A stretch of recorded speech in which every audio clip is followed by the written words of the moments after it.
So we were discussing Uraga Sutta, and this is available in the Sutta Nipata. This is the very first Sutta available in Sutta Nipata.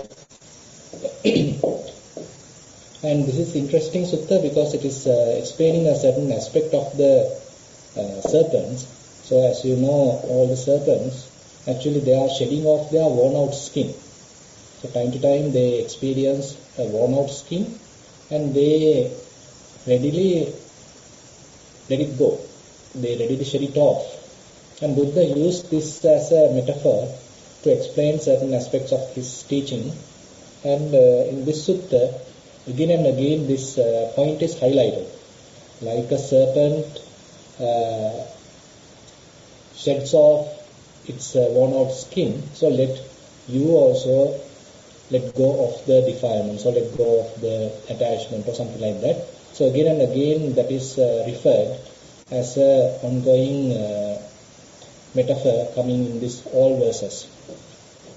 And today actually we have to discuss the third verse, and that is related to actually for the tanha, the craving. So if we refer the verse available today, Yo tanha mudachida asesang Saritang Siga Sarang Visosa Yitya So Bhikkhu Jahati Oratarang Urago Jinnamiva Kacham Purana. So this So Bhikkhu Jahati Oratarang Urago Jinnamiva Kacham Purana. So that is the repeated part available in all the verses where Buddha highlights the aspect of the serpents where they are shedding off the worn out skin. So point here is Yo tanha mudachida asesa. So asesa means without a remainder. What are you going to shed off? So that is the craving. Tanha mudachida. So you have to relinquish or to abandon all the craving without any remainder. Savitam siga saram visosa. And they are like fast flowing stream. Again and again they are coming like a fast flowing stream. And you quickly have to drive it up. So you can imagine how Buddha used various metaphors to explain the Dhamma. So in one sense he is using the serpent simile, where all the serpents are shedding off their worn out skin. And similarly Buddha asks us to shed off, remove the craving. And on the other hand, Buddha mentioned this craving is something flowing quickly, and it's like a fast flowing stream, and you have to quickly drive it up. So this simile, like a flowing stream, is another simile given for tanha here, and it's like a stream. Again and again it is being fed, and we are knowingly or unknowingly we are feeding it, fertilizing it. And as a result of that, we are continuing our samsaric journey. So here Buddha therefore highlights, so you got to remove it without a remainder. There is a remainder, then it will again find its root. And there is another interesting verse coming in the Dhammapada. So there also Buddha highlights, even though that you are cutting branches and the tree from the upper part, still, if you are not uprooted the tree, if the main roots are still available in the tree, so it will grow again. Similarly, Buddha mentioned, if you are completely not removing craving, in another instance it may again find its roots, find its kind of a fertilizer, find its opportunity to grow back. So that is where Buddha highlights that you need to remove it without a remainder. So how are we going to do it? And on the other hand, this verse is related to a particular monk. So if we go to the story behind this verse, so according to the commentary, it is mentioned that while Buddha was dwelling in Savatthi, a certain bhikkhu was dwelling in closer to a lotus pond called Gaggara. By the way, while he was there, he was going through various unwholesome thoughts. So you can see, even though he is a monk, so his mind is not yet a well-restrained mind. It is going through various unwholesome thoughts. Could be maybe certain thoughts related to the sensuality. So Buddha, by the way, saw it. So this is an interesting point. So even though this monk is far away, so Buddha, as a teacher, he doing kind of a surveillance about his disciples. So he noticed that this monk is going through all these different kinds of sensual thoughts, craving related thoughts, and then actually Buddha, after understanding his inclination towards this various craving related thoughts, at that point Buddha mentioned this particular verse. Yo tanha mudachida asesam saritam sita saram visosayutta so bhikkhu jahati oraparam urago jinnamiva tacham purana. One who has entirely cut off craving, having dried up its fast-flowing stream, that bhikkhu gives up the here and the beyond as a serpent sheds its old worn-out skin. Now, if we go a little further on the types of craving, so in certain other suttas, like in the Rattakala Sutta, Buddha mentioned that all the worldlings are like slaves to craving, tanha daso. Because every time we are working like servants to craving. Say when our craving instructs us, okay, I need a beautiful cloth. So we go and immediately buy it and we are trying to satisfy that desire. And after some time, it may ask another thing. I need some delicious food. Now we are trying to feed it. And after that time, probably it may ask, okay, I need to watch a movie. Now I am watching a movie. So if it is getting a little bored, then it is complaining. I want to listen to beautiful music. So I am now listening to this beautiful music. Like a servant, I am now trying to satisfy that craving. Afterwards, it may ask, okay, I want to have a good kind of a sensation, tactile sensation. So I am trying to have that. Okay, I want to have a fragrance. Okay, I am going to the flower shop and maybe wanting to have some flowers. So then I want to have beautiful music again. So I am again switching on the music player. Again I want to look at the movie. Now I am again watching the movie. So every time we are trying to obey to various requests coming through this craving. So it is craving like the master, while inside in ourselves there is a master who is nothing but the craving. So craving is asking this and that, and we are obediently trying to satisfy those requests, those orders. So we are very much like slaves. So therefore Buddha mentioned tanha dasu. So all these worldlings are very much like slaves to craving. Not only that, uno loko. So Buddha mentioned that even though people are maybe rich and they may be beautiful, they may be talented, they are intelligent, they are with a lot of wealth, but still something is missing. So they feel that something is missing. Even though I have a house, even though I have a wife, even though I have a husband, even though I have a, say, very good job, even though I have several cars, still something is missing. Still I want more money. I want to earn more. So likewise, continuously ourselves feeling something lacking. So something like deficient, not complete, not fulfilled. So this is a kind of a feeling that we all have. So feeling not fulfilled, feeling unsatisfied. So this unsatisfied, unfulfilled nature in ourselves, always yearning for something, always looking for something, always looking for something to be satisfied. And we think, if I have that, then I'll be happy. If I have this, I'll be happy. I'll be fully contented if I have that. If I have her, if I have him, if I have that job. if I have that social status, if I have this particular position. So likewise, various things are there, and we are always following them, going after them, and trying to be happy by fulfilling them, but never going to be fulfilled. That's the problem. So even though we achieve something, still after some time there's another requirement, another need. Then we are trying to satisfy that, and then another need.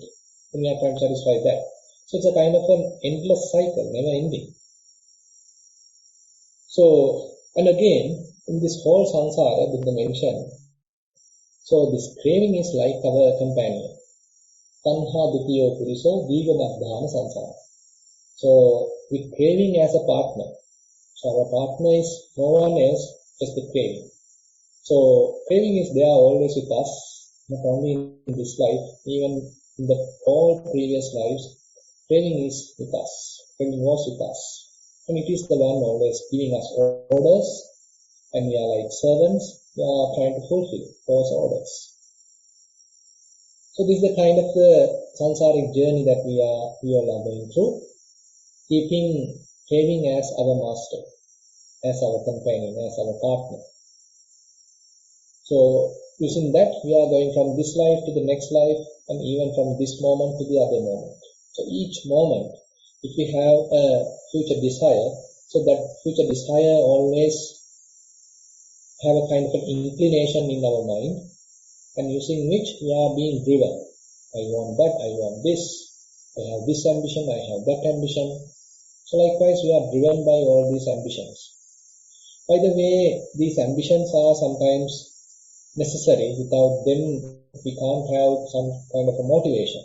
So therefore, even in the spiritual life, we are keeping certain ambitions, keeping certain kind of milestones. That is required, that is accepted. So for example, when Buddha Ananda mentioned, tanhang nissaya tanha pahapati. You are using craving to completely abandon craving.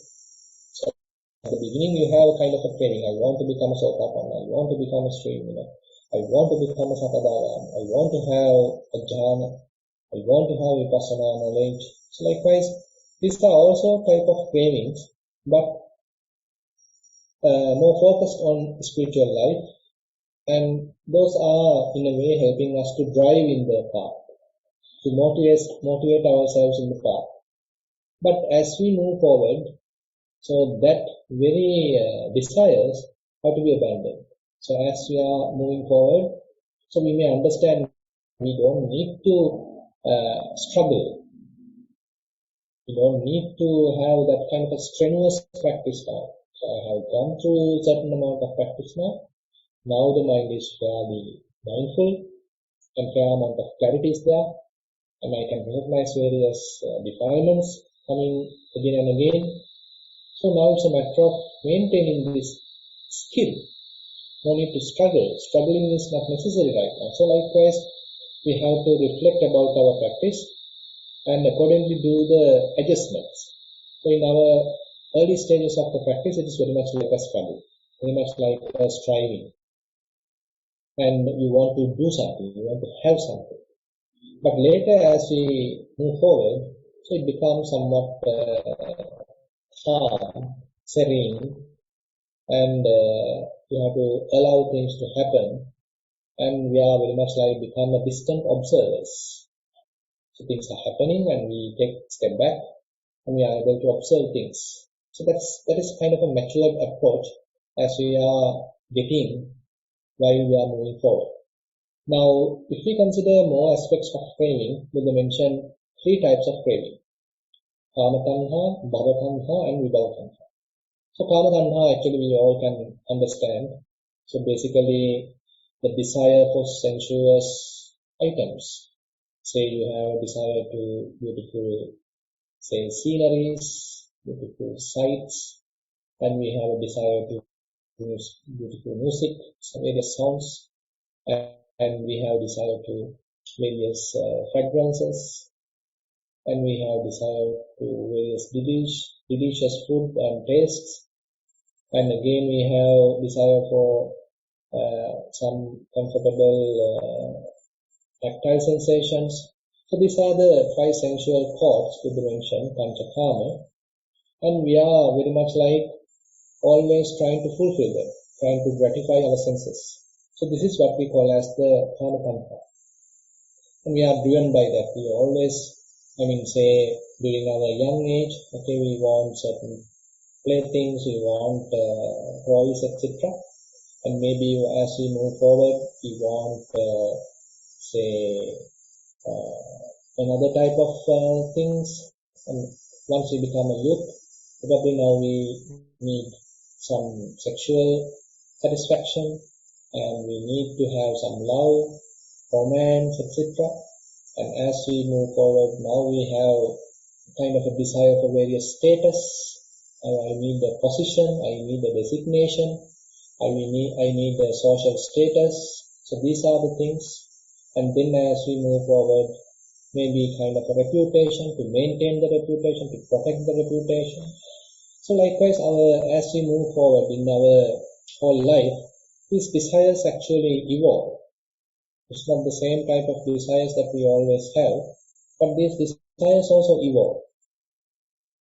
And most of the time, by the way, these sensuous desires are quite dominant, and we are very much like driven by those sensual desires.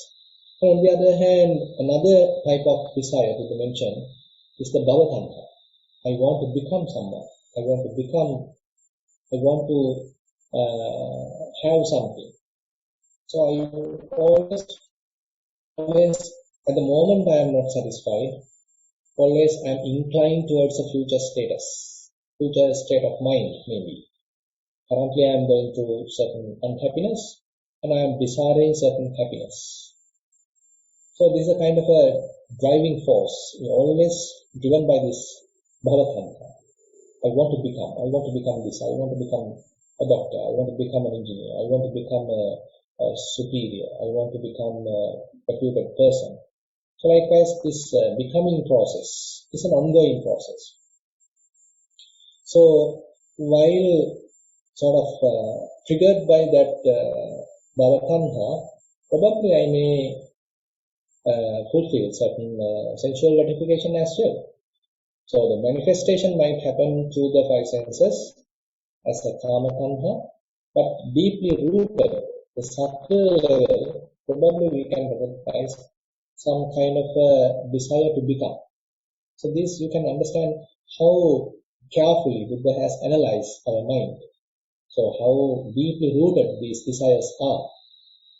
And on the other hand, Buddha mentioned the other type of desire, what we call as the vibhavatanha. At the moment I am not satisfied, I want to quickly get rid of it. I hate the present moment. That kind of an attitude. So always trying to get rid of something. I don't like him, so I want to get rid of him. I don't like her, I want to get rid of her. I don't like this job, I want to get rid of this job. So likewise, that kind of an attitude, want to get rid of something. That is another type of desire, the opposite of the becoming, but it is also a kind of a desire. So I want to get rid of this level or this moment because I have a desire for another kind of a level. I have an imaginary new status which I feel if I get, I'll be more happy. So you can see these desires are fairly interwoven. They're interrelated. So when I want to get rid of something, so that indicates I have a desire for something else. I want to become someone, not the present person, but someone else. So the desire to get rid of and desire to become are fairly interrelated. And while implementing that, probably I do it through the fulfillment of the sensual gratification, that is the kama tanha.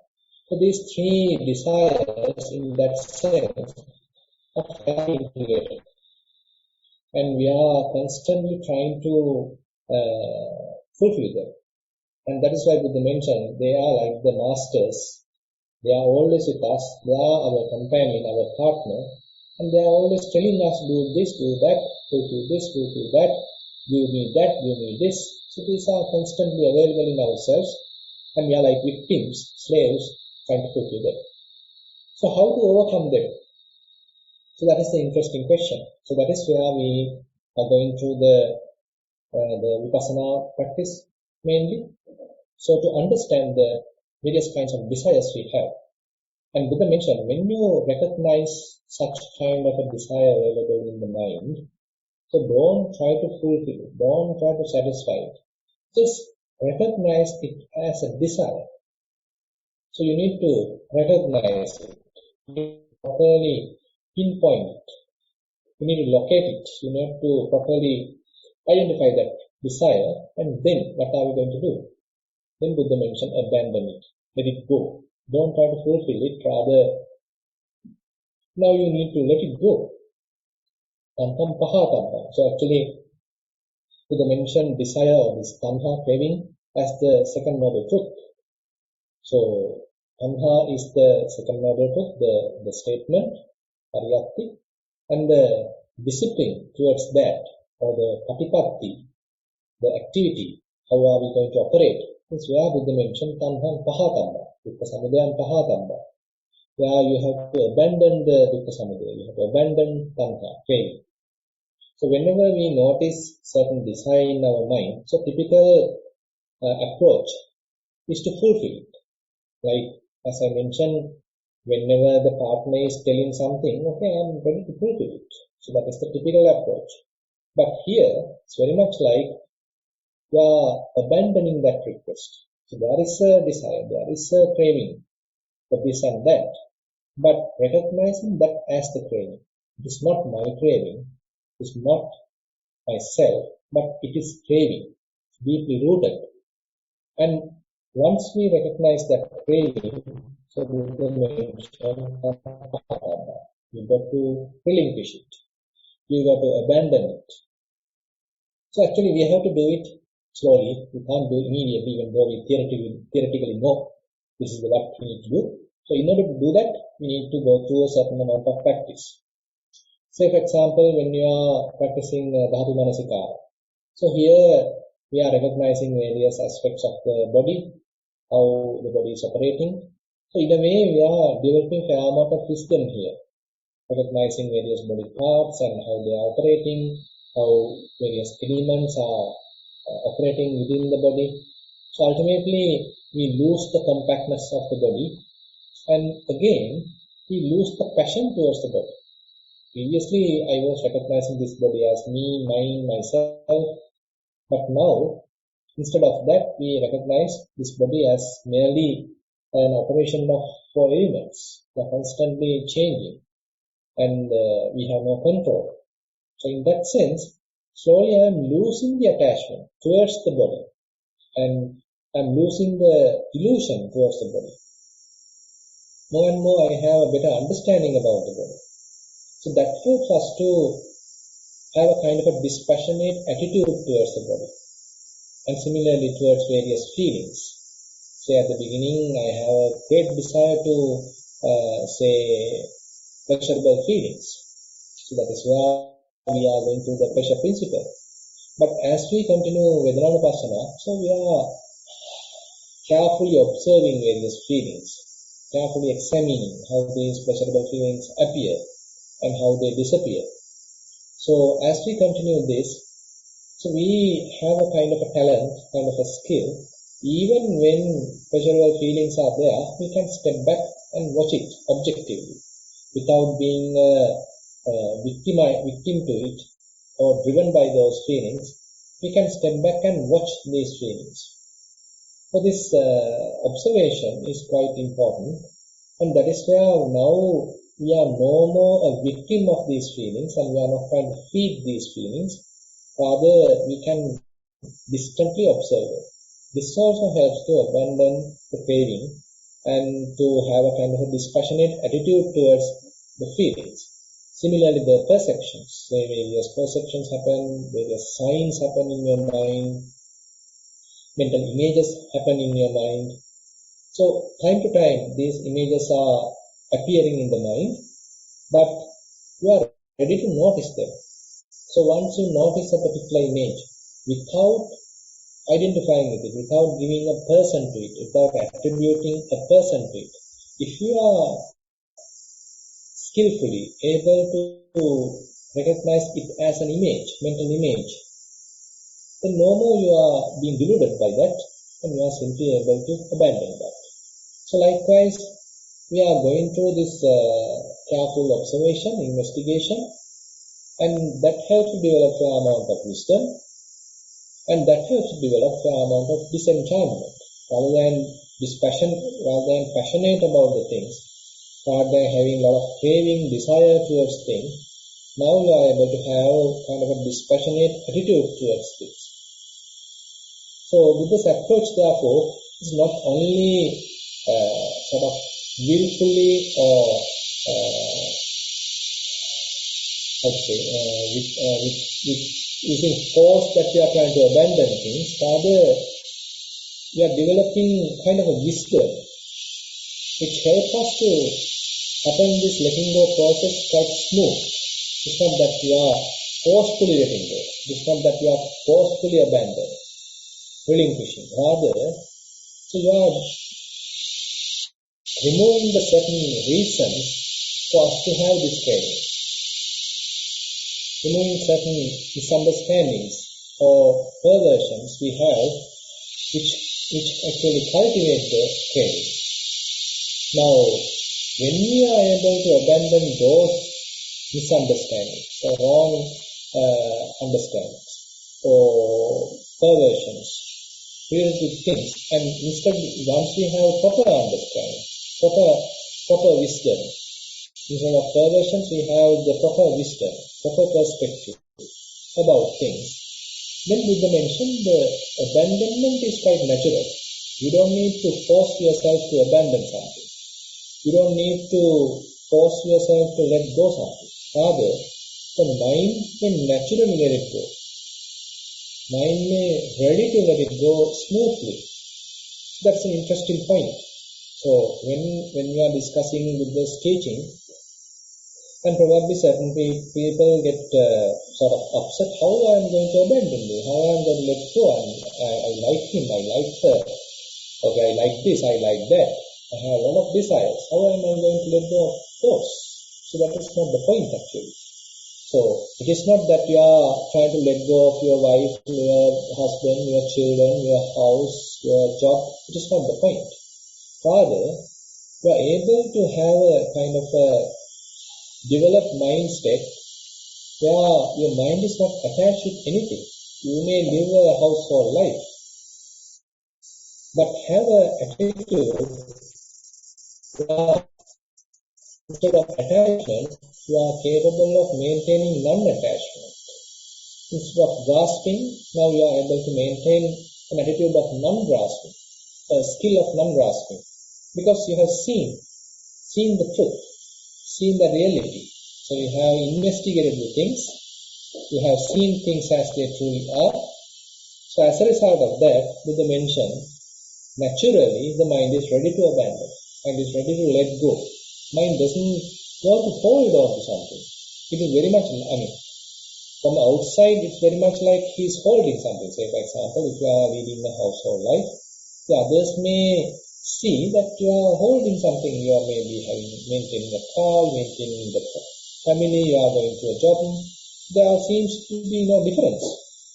But internally, from your side, if you understand, you are doing it for the sake of maintaining your life. As a duty, as an obligation, you are doing it, but not grasping, not going into things, but you are able to abandon things freely without any kind of strong attachment. So this is the kind of an attitude, skill that one is maintaining, one is developing as we move forward in the Vipassana practice. So that helps us to slowly abandon craving. It is not that we are able to abandon craving immediately, but slowly. So that is why Buddha mentioned the gross desires, gross craving, which even take you to the hell realms. As a consequence, is abandoned when one becomes a streamliner. And when one becomes entrepreneur, so he may has abandoned more desires. So he has less desires towards the sensuous world if compared to the stream. But when one becomes a non-returner, so he has abandoned all the desires with respect to the sensuous world. So he has no more desire with respect to the typical, say, mundane type of sense objects, sight, sound, smell, taste, etc., tactile sensations. So those are the 5 types of sensuous data. So the non-returner doesn't have desire for those, but still he has certain very subtle desires towards the existence, even in the immaterial type of realms. So you can see very subtle desires. So these are very deeply rooted. You can't notice them immediately. So therefore, the abandonment happens slowly. It may happen gradually. And ultimately, when one becomes an arahant, with the mention, all the desires are uprooted. Then one becomes tanha. The tanha, the craving has completely disappeared, completely destroyed, completely destructed. Tanha, virago. This passion is there now. So with that, I like to conclude today's Dhamma sermon. Now I like to open the session for questions. Asarai Bante. Yeah. We have 3 questions today. Yeah. First one is mindful walking. Dear Bante, my question is about how to manage the situation when the mind drifts away from the walking, mainly the sensations on the sole of the foot. The technique I use to bring the mind back is to check if I am aware of the sensations of the sole of the foot. If I do it with a lot of focus and effort, I observe the mind snaps back immediately and stay with the walking process again. If I do it gently, I observe the mind comes back drifting slowly, comes back and settles with the walking process, taking longer time. Is it beneficial to make the observations reducing the effort to check how the mind works? Lots of merits for your guidance and insights. That's the end of the question. Yeah, I think your second approach is good because you are kind of testing the necessary amount of effort you need. Because at earlier stages we are putting too much effort and we are sort of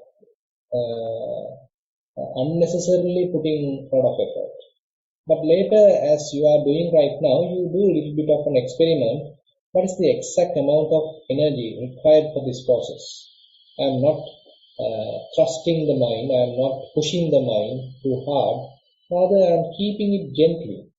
So this is the correct approach. So I am not unnecessarily putting effort, rather you are maintaining or providing only the necessary amount of effort so that you feel comfortable, so that you feel quite gentle, and the process is going quite smoothly. And again, mind remains with the process comfortably. And on the other hand, if we are putting too much effort, sometimes it can lead to restlessness. So Buddha mentioned atipaggahitam viryam uddachanu patitam. So if we are putting unnecessarily excess effort, it can lead to the restlessness in the mind, agitation of the mind. So therefore, as you are doing right now, do a little bit of experiment, that is good, and you yourself will understand, okay, what is the optimum amount of effort I need just to maintain this process. My mind is not wandering. At the same time, I am not pushing it too hard. Rather, I am maintaining it smoothly with the process, so that it is able to recognize all the ongoing process and without any kind of stress being built or intention being built in the mind. Yes. Question number 2 of 3. This is a general question. Dear Bante, can you explain the connection of ego, self-view and I-making? Is it the same sequence that one should eradicate these unwholesome mind states? Much merits. That's the end of the question. Actually, when we are practically continuing the process,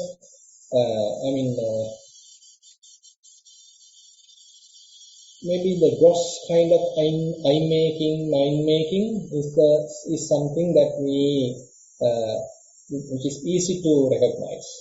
Say we are thinking too much about ourselves, in the sense that I'm trying to highlight myself, show off myself, I'm feeling more important than the others. So these are slowly become evident to us.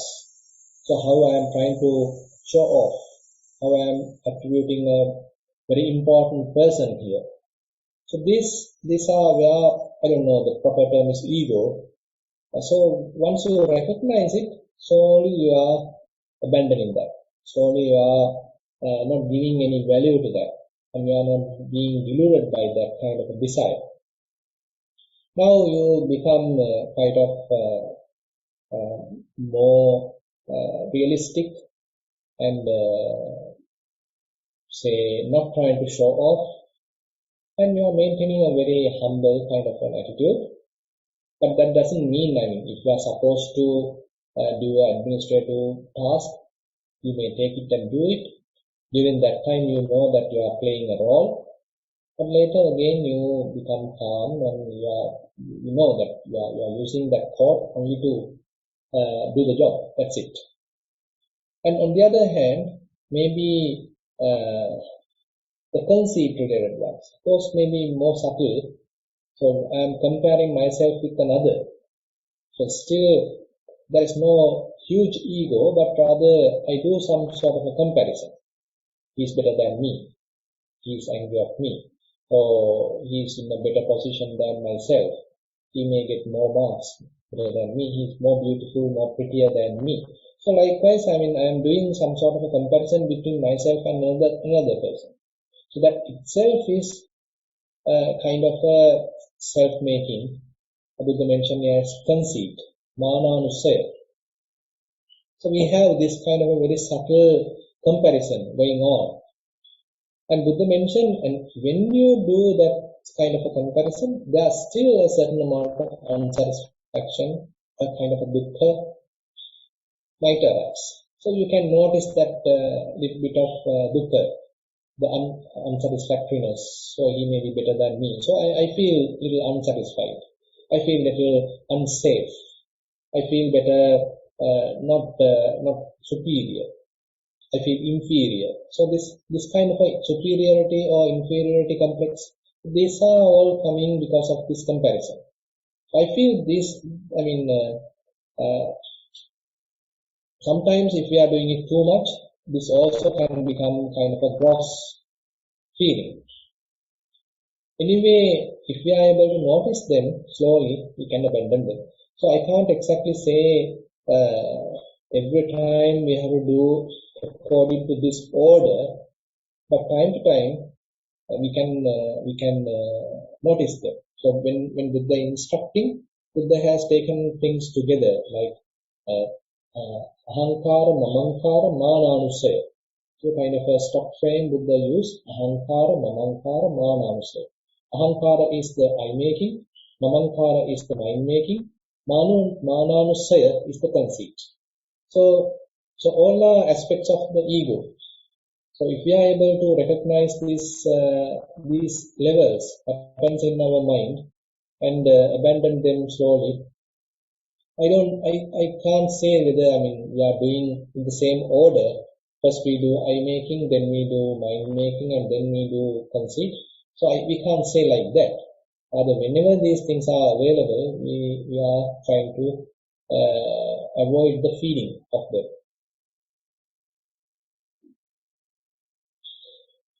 Yeah. Yes. Question number 3 of 3. So this is the last question for today. So it's a general question. Dear Bhante, we have heard that any sense impingement is fulfilled by thoughts which recognize the objects.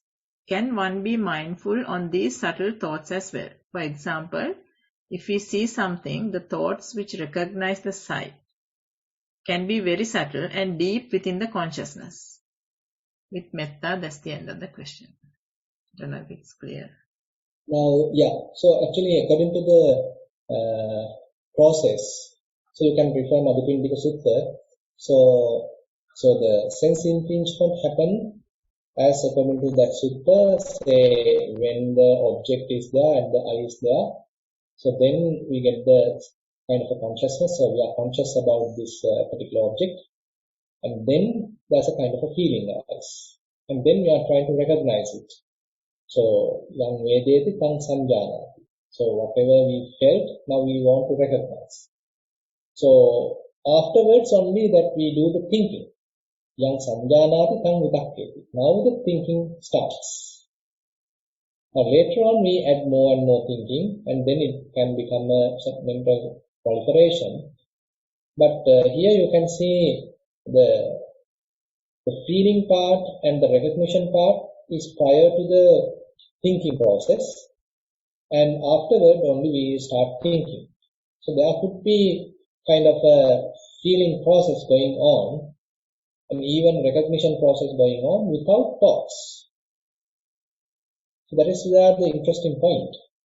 Now, with respect to the Buddha, it is mentioned when he is going through, say, eating, having his meals.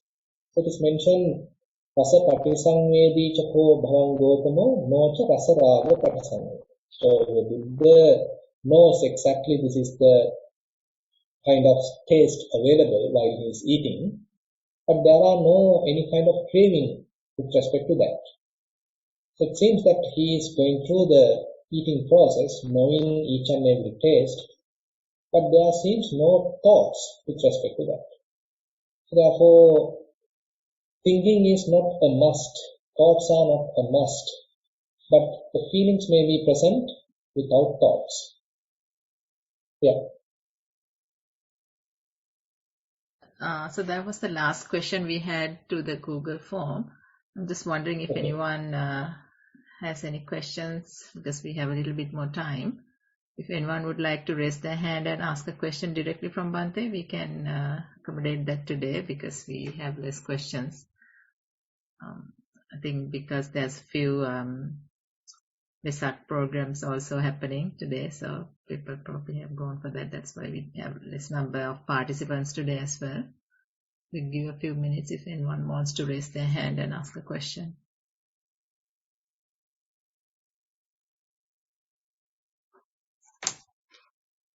Okay, seems nobody.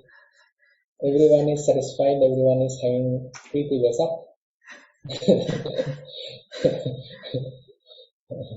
Yes, okay, so I wish you all the interesting things in this Vesak season. So Buddha has accomplished something during this particular day. So he has enlightened and taught us the path.